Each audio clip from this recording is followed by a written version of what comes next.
Eduardo Blanco Amor significa o mellor da Galiza de fora e da Galiza dentro. Significa un autor que tiña tanto en pé na Argentina, e tamén, obviamente, na terra.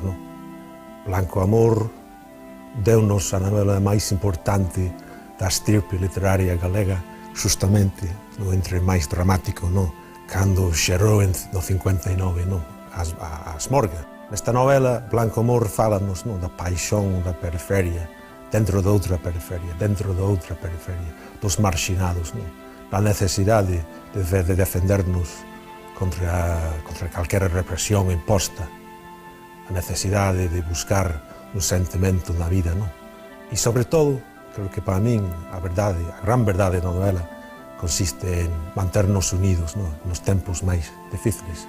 E vela aí a universalidade da novela hoxe día neses tempos tan difíciles que vivimos.